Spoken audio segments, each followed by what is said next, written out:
today ay syempre pinaksiw na bangus. So, ito ang ating mga gagamitin. Kailangan natin ng bangus. Itong bangus ay 1/2 kilo siya. 80 ang nabili ko, 80 pesos kalahati. Tapos ayan, nalinis ko na siya at natanggal na yung hasang. Next naman, kailangan natin ng suka. Gamit ko dato puti, 200 ml. Isang malaking sibuyas at saka 3 malaking kamatis na mapupula. 3 siling green at saka isang talong. Sa pagtimpla naman, kailangan natin ng paminta, asin, saka maglalagay din tayo ng cooking oil. Mas maganda siguro kung gagamitin nyo ay olive oil, pero kung wala naman, pwede na to. Simpleng cooking oil lang. And then game, let's start cooking. Syempre, iwain ko pala muna yung ating mga ingredients.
Ibabad lang muna natin yung ating talong sa tubig para hindi siya mangitim. So, umpisaan na natin sa isang kawali or sa isang kaldero. Ang una kong ilalagay ay ang mga kamatis. So, ganyan ko siya ihilera. Ganito lang ako magpaksiwan. Guys, hindi naman ako perfect magluto, pero share ko lang yung idea ko kung paano ko magpaksiw. Yung iba kasi wala silang kamatis, so kanya-kanya tayo ng style dyan, diba? So ganito, ilalagay ko yung mga kamatis dyan, and then susunod ko yung ating isda. So kahit anong isda siguro pwedeng nakapagpaksiw na rin ako ng galunggong, pero mas masarap talaga yung bangus, lalo na yung taba. So ayan, ihilera ko ng ganyan. Pagtas ng kamatis, ibabaw ko yung bangus or yung isda sa may kamatis. Next naman, yung ating sibuyas, ibubudbud natin siya dito sa ibabaw ng bangus.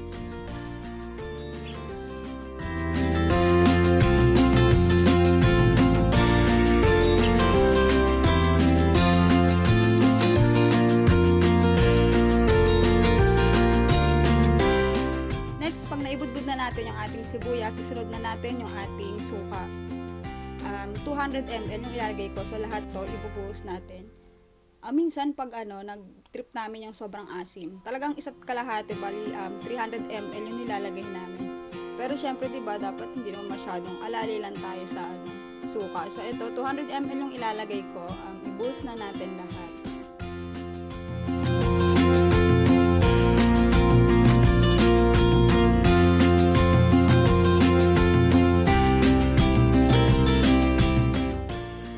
Okay, so pagkatapos ng suka, timplahan na natin siya ng paminta at saka ng asin.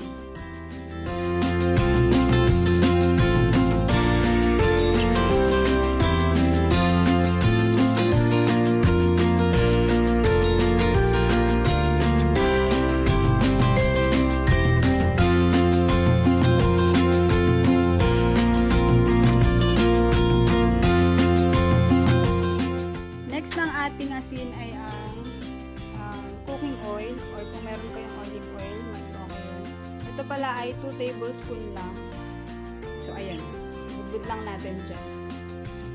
Kalat natin siya. And then next, maglalagay na rin tayo ng kalahating baso ng tubig. So, ibuhos lang din natin siya dito. Ayan.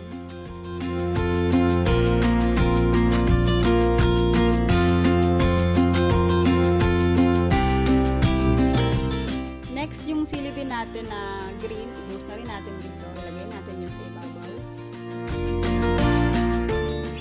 So, after natin siyang ilagay yung mga ingredients at timplahan, isa lang na natin siya sa ating kalan. So, buksan natin. Ang ating kalan pala ay medium lang yung apoy. At hayaan lang natin siyang kumulo for at least 3 minutes. Takpan lang natin, guys.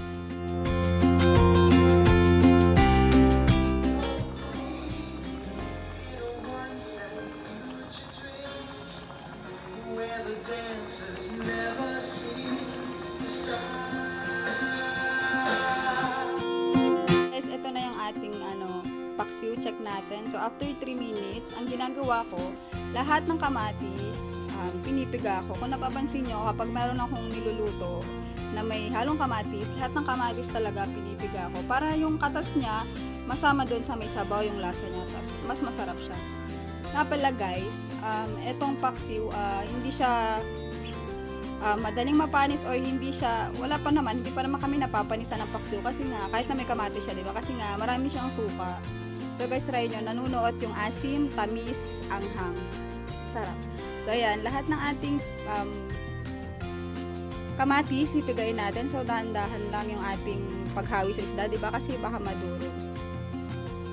Tapos, yung mga isda natin, babalik ta rin natin, diba? Kasi nga, parang yung kabilang side naman yung mas mapasukan ng ng suka.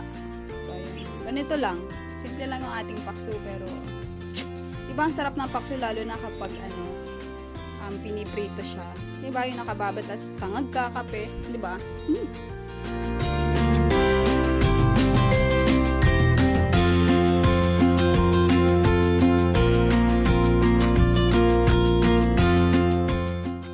Pagtas natin mapigay ang ating mga kamatis, yung ating mga talong naman, ilalagay natin dito sa ibabaw at tatakpan natin at hahayaan natin na kumulo for at least 5 minutes.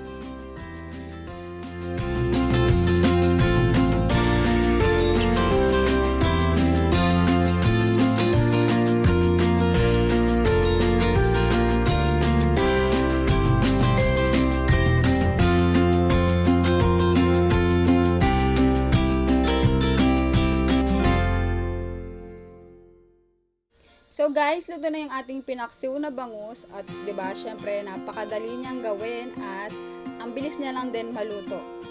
So tara, let's eat.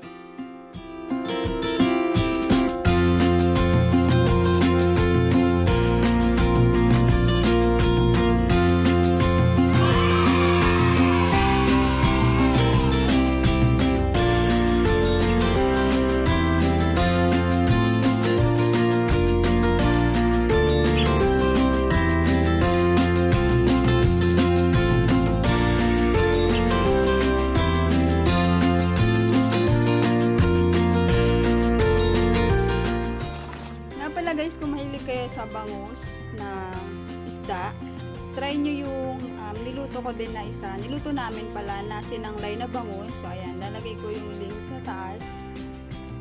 Try nyo, visit nyo, and masarap din siya. Sobrang sarap na. So, ayun lang.